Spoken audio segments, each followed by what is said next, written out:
Déjà, le mot mixité, il n'a pas de sens. C'est quoi de la mixité?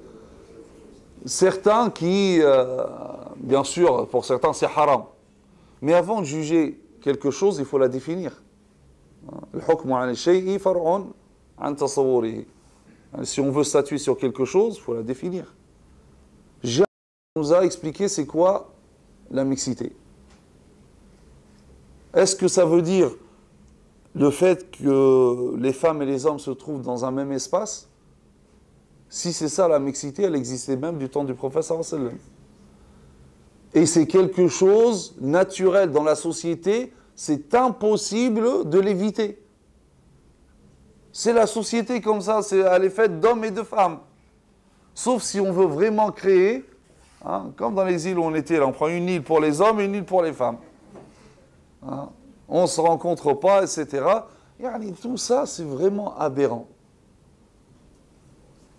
Comme j'avais déjà dit, si la mixité, c'est vraiment le fait que les hommes et les femmes se trouvent dans un même espace, donc les femmes se trouvaient dans la mosquée du prophète sallallahu alayhi wa sallam, donc derrière, hein, les hommes, il n'y avait aucune séparation. Alors, est-ce que ça, c'est la mixité ou pas? Vous avez vu ici, dans la plupart des mosquées en Malaisie, il n'y a pas, là, c'est pas mélangé. C'est pas séparé. Voilà, c'est pas séparé dans un tel endroit. Non, parce qu'on dit mélanger, on nous entend là, on va croire qu'en Malaisie, les hommes et les femmes, à un côté de l'autre. Attention, là. Hein? Donc là, il n'y a aucune séparation, hein, les femmes sont derrière, mais il n'y a pas de séparation. Donc est-ce que c'est ça la mixité haram? Qui a dit ça? Et quand on dit, il y a toujours eu des exemples. Les femmes, donc lorsque dans le Bay'at al-Aqaba, deuxième Bay'at al-Aqaba, les Médinois qui sont venus prêter allégeance au prophète sallallahu alayhi wa sallam, il y avait parmi eux 2 femmes. Ça s'est passé comment? Elles étaient avec eux, comment elles étaient à part? Il y avait un obstacle entre eux. Forcément. Alors, est-ce que ça c'est de la mixité? Donc, il faut nous expliquer. Hein? Parce que même le terme arabe qu'on utilise, ikhtilat, c'est un terme nouveau qui n'existe dans aucun livre de fiqh. Parce que le terme arabe, ikhtilat, c'est le fait de mixer deux choses. Quand on mixe deux choses, qu'est-ce qu'on obtient? Une seule chose après. Mais là, ça veut dire quoi, l'ikhtilat, encore, hommes et femmes? On mixe les hommes et les femmes. C'est juste parce que maintenant, on dit des mots et ça fait peur. Voilà, l'ikhtilat, l'ikhtilat ne gêne pas au marché, etc. Mais à la mosquée, ça gêne. Dans les cours où là on va apprendre le Coran ou le fiqh, etc., ça gêne. Hein? Et à l'extérieur, ça ne gêne pas. Donc tout ça, bien sûr, ça ne veut pas dire que les choses n'ont pas de limite. Hein? Mais il y a les règles. La règle d'or, c'est la pudeur. Donc ça ne veut pas dire non plus, qu'il n'y ait pas de barrière. Il y a une certaine distance. Donc quand on dit que la mixité, dans le sens où les hommes et les femmes se trouvent dans un même espace, il faut aussi certaines règles. Donc pudeur dans la parole, hein, donc dans les sujets abordés, dans la façon de parler, dans la façon de se tenir, hein, dans la façon de s'habiller, dans le fait de ne pas s'isoler.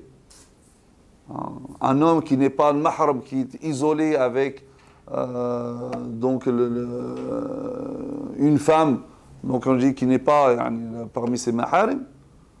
Donc tout ça, bien sûr, c'est interdit. Mais en dehors de cela, il n'y a rien qui est interdit, entre guillemets. J'aime pas ce mot mixité, parce que, comme je dis, c'est un mot qui prête à confusion. Et on ne définit jamais c'est quoi la mixité. Le fait que c'est quoi? Qu'un homme rencontre une femme, de nos jours, chez les musulmans, c'est devenu tellement malsain dans la communauté. Wallah, c'est vraiment un climat malsain entre les frères et sœurs. Au point où on se dit, est-ce que je dis salam alaikum ou pas?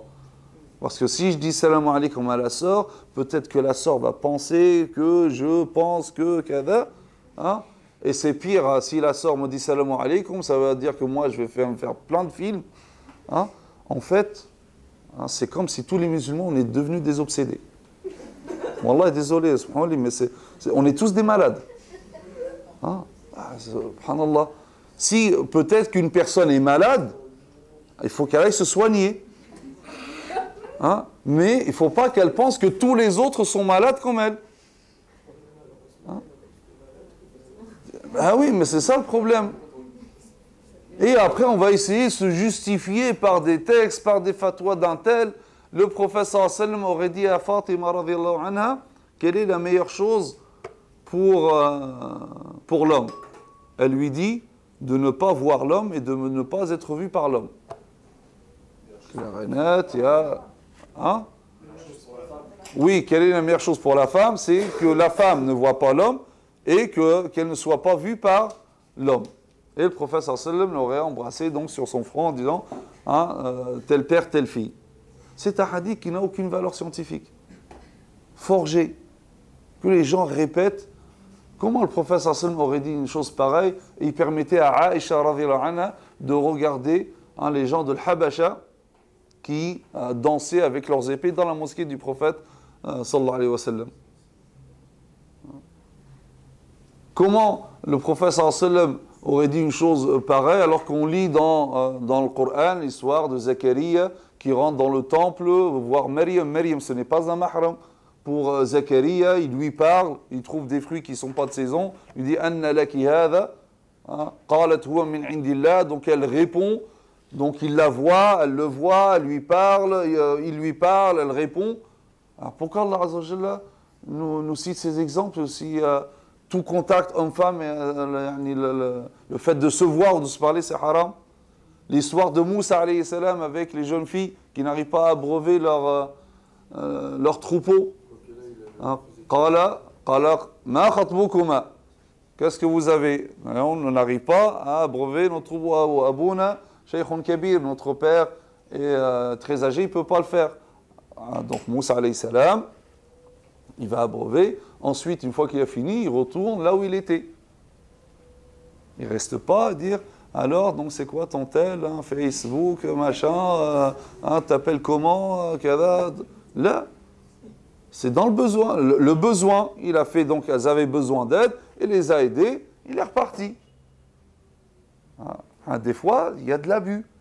Comme je dis, il ne faut pas, lorsqu'on dit que c'est permis, il faut rester au juste milieu. Parce que là encore, des fois, on peut mal interpréter ses propos. Donc c'est qu'après, il n'y a plus de barrière. Et là, on arrive à l'autre question qui nous dit, est-ce que après ça devient carrément taper sur l'épaule? Comme mon pote, là, c'est trop, là. Et voilà, c'est comme il n'y a plus de barrière. Là, même ta fiancée, tu ne peux pas t'isoler avec. Alors que dire d'une femme étrangère? Donc il y a de la pudeur. D'accord? Et d'ailleurs, après, donc,